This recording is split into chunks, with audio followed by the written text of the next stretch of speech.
गोपियों के सामने उद्धव निरत्तर हो गए, कुछ बोल नहीं पाए। ये प्रसंग कभी समय जब रहा ठाकुर जी की प्रेरणा होगी तो फिर कभी आपको उद्धव गोपी संवाद में आपको सुनाऊंगा। और राजा हो गए, नाम भी लंबा चौड़ा हो गया। मथुराधिपति वसुदेव नंदन यदुकुल कमल दिवाकर भगवान श्री कृष्ण चंद्र जी महाराज। बड़े भैया का बलराम जी का ब्याह भी हो गया रेवती जी के साथ में। अब नाम तो बहुत लंबा चौड़ा हो गया, राजा बन गए। तुम कितने भी बड़े कुछ भी बन जाओ, कितना भी बड़ा पद प्रतिष्ठा वैभव मिल जाए, पर मां के सामने तो बच्चे ही हो रहे थे ना। हमारे माननीय श्री प्रधानमंत्री नरेंद्र मोदी जी अपने मां से मिलने जाते थे तो मां सिर पर हाथ फेरती थी और अपने हाथ से भोजन कुछ खिलाती थी, क्योंकि मां तो मां होती है। अच्छा, मां में और पत्नी में अंतर क्या होता है? मां में पत्नी में अंतर क्या होता है?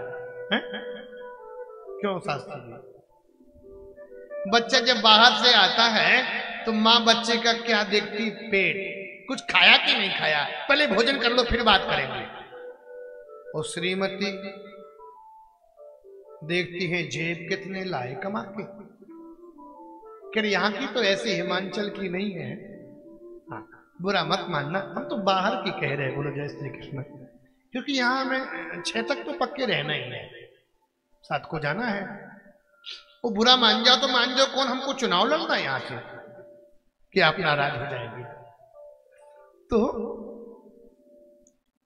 मैया बुलाती तो कहती एरे लाल कनुआ, एरे लाल कनुआ, एरे बलुआ।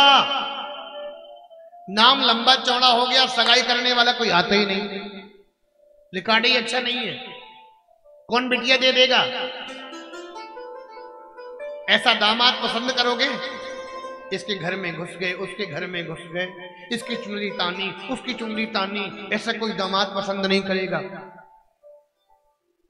महाराज भीष्मक की बेटी रुक्मिणी का भाई रुक्मी इनका विवाह करना चाहता था शिशुपाल से, लेकिन माता रुक्मिणी ने अपनी भाभी का आश्रय लिया। ननद और भाभी की थोड़ा हास परिहास चलता है, तो कहा भाभी जी हमने कृष्ण को पति के रूप में माना है, मैं अपना विवाह कृष्ण से ही करूंगी। भाभी बोली चल तू तो बावली हो गई, अरे पत्र लिख है। भाभी ने पत्र की प्रेरणा से माता रुक्मिणी ने पत्र लिखा। उस समय मोबाइल व्यवस्था तो थी नहीं तो फोन कर देती आ जाओ मंदिर में फला फला, और वहां से आके लेके चले जाओ। उस समय पत्र चलते थे। पत्र में क्या लिखा? पत्र का दर्शन करें। और सुदेव नामक ब्राह्मण के द्वारा पत्र भेज दिया गया।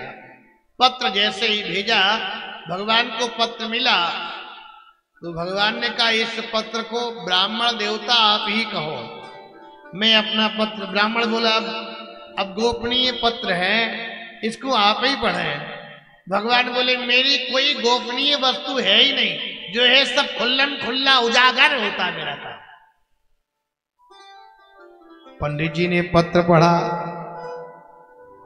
श्रुत्वा गुणान् भवन सुंदर श्रवणतां ते निर्विश्य कर्ण विविरैर हरतं तापम् रूपं दृशां दृशिमताम् अखिलार्थ लाभम् त्वय्यच्युता विशत चित्रम पत्रपं मे। हे प्रभु, हे अच्युत, भगवान का एक नाम है अच्युत। आपके गुणों को मैंने सुना और नवधा भक्ति में सबसे पहले है श्रुत्वा श्रवणम कीर्तनम। मैंने आपके गुणों को सुना, तब से मैं आप पर रीझ गई। आप सोचोगे ये कैसी नारी है जिसने ये पत्र लिखा, और मैं आपके अलावा किसी का वरण नहीं करूंगी। आप ये मत सोचना कि मुझे कुछ मिलेगा नहीं दहेज में। मैंने जितने भी आराधना की है, तपस्या की है, सारा पुण्य तुम्हारे चरणों में समर्पित करूंगी। आप कात्यायनी देवी के मंदिर में आना और आकर के हरण करके लेके चले जाना। कातुम मुकुंद महती कुलशील रूप विद्या द्रवण धाम विरात्म तुल्यम। मैं कुलवती हूं और आपके अलावा किसी का वरण मैं कर नहीं सकती हूं। आज से नहीं, मैंने अनाद काल से आपको पति के रूप में स्वीकार किया है। हे प्रभु, कहीं सिंह की वस्तु कोई सियार ना ले जाए। आप आना और हरण करके लेके चले जाना। आपको युद्ध भी नहीं करना पड़ेगा। गांव के बाहर जो मंदिर है ना कात्यायनी का, उसमें पूजन के लिए जाऊंगी और वहां पर आप लेके चले जाना।